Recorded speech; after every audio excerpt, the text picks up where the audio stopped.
The CSR journal की team आज आ पहुंची है एक पारसी घर में जो प्राचीन गारा साड़ी को संभालने के लिए हर दिन नए तरीके अपना रही है। लेकिन ये काम इतना मुश्किल क्यों है और क्या खास बात है जो गारा साड़ी को दूसरी साड़ियों से अलग बनाती है? आइए जानते हैं। छोटी छोटी सुइयों से सिल्क की साड़ी पर अपनी कला बिखेरती ये है ज़ेनोविया डावर। पिछले 25 सालों से ये गारा कला की विरासत को न सिर्फ संजो रही है बल्कि आगे भी लेकर जा रही है। I am Zenobia Davar and my journey with embroidery began right from my school days as we had embroidery as a subject in school. But my love for garas began when I got gara as an heirloom during my wedding.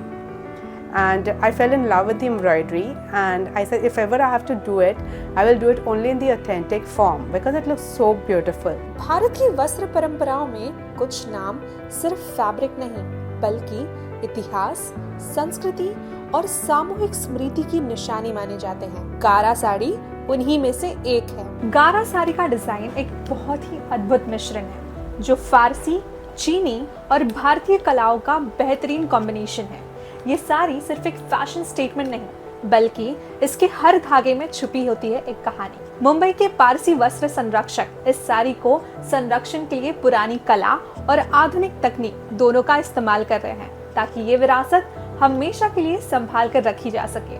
Parsi समुदाय की वो विरासत जो अब विलुप्ति के कागार पर खड़ी होकर भी अपनी कहानी फुसफुसाती है। एक समय में शादी ब्याह और समारोह की रौनक माने जाने वाली ये साड़ी धीरे धीरे कम होती कारीगरी, महंगे उत्पादन और आधुनिक फैशन के दबाव में लगभग गायब होती जा रही है। Garas have been handed down through generations and they were earlier made on hand woven fabrics.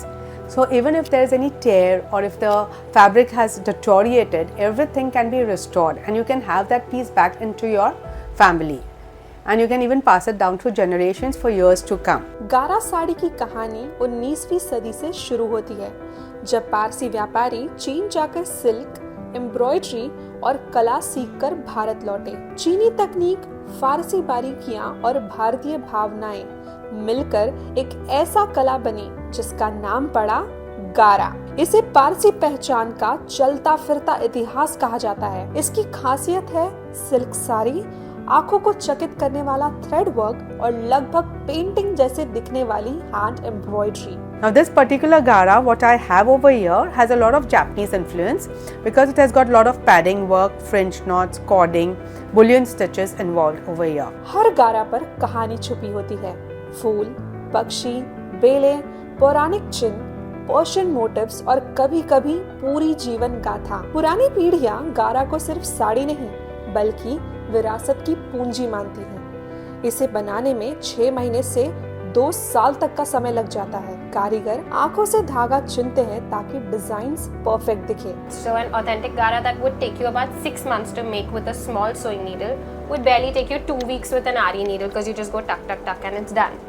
And then in that case what basically happens is you're paying labor charges and the cost of the authentic for a first copy. इसे पीढ़ियों तक संभाल कर रखा जाता है। दादी, नानी अपनी बेटियों को इसे दहेज में देती थी। पारसी समाज में ये स्टेटस और संस्कार दोनों का प्रतीक माना जाता है। आज इस परंपरा के सामने कई चुनौतियां हैं। हैंड एम्ब्रॉयडरी सीखने वाले कारीगर लगभग खत्म हो गए हैं। शायद यही कारण है कि ज़ीशा दावर अपनी इस कला को अब अगली पीढ़ी तक लेकर जा रही हैं और युवाओं को गारा साड़ी की कारीगरी सिखा रही हैं। आपको दिखाई देगा कि यहाँ के पेरिफ्रीज पे बहुत सारे नॉट्स है। हर एक कॉर्नर पे आपको नॉट्स दिखाई देंगे। हर एक मोटिव के कॉर्नर पे बहुत सारे नॉट्स है क्योंकि ये नीडल से वो किया गया है जिसको हम लोग आरी नीडल कहते हैं, जहाँ नीडल सिर्फ ऊपर से जाके नॉट्स बनाते रहते हैं कॉर्नर्स पे। और ये दूसरा जो सैम्पल है इसका फिनिश बहुत अच्छा है क्योंकि ये छोटा सुई नीडल से बना हुआ है जो हम घर पे भी यूज़ करते हैं सिलाई के लिए।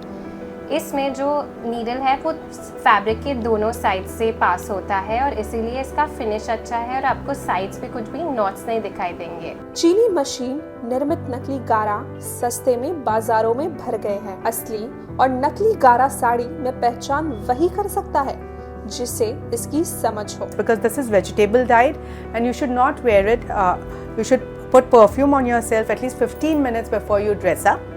And do not spray any perfume and keep it away from moisture. And the best thing is not to put it in any malmal or anything. You just have to put it in a nice plastic Ziploc bags like this. आजकल के crafts person UV सुरक्षा जैसे आधुनिक तकनीक का use कर रहे हैं ताकि साड़ी के रंग फेड ना हो और उसका टेक्सचर बना रहे। असली गारा की कीमत लाखों तक पहुंचती है, जिससे आम खरीदार दूर हो जाते हैं। फैशन की तेज रफ्तार में धीमी कला खोती जा रही है। इन डिजाइन्स में कुछ स्पेसिफिक रंग और मोटिव्स होते हैं जो उस परिवार के इतिहास और संस्कृति से जुड़े होते हैं। हर परिवार का अपना तरीका होता है इस साड़ी को संभालने का। गारा साड़ी संभालते वक्त सबसे बड़ी चुनौती है कि उसके नाजुक तारों और इंट्रिकेट डिजाइन्स को प्रिजर्व करना। ऑक्सफोर्ड के मंच पर गारा साड़ी पहनकर इस विरासत की शान को नीता अंबानी ने भी बढ़ाया है।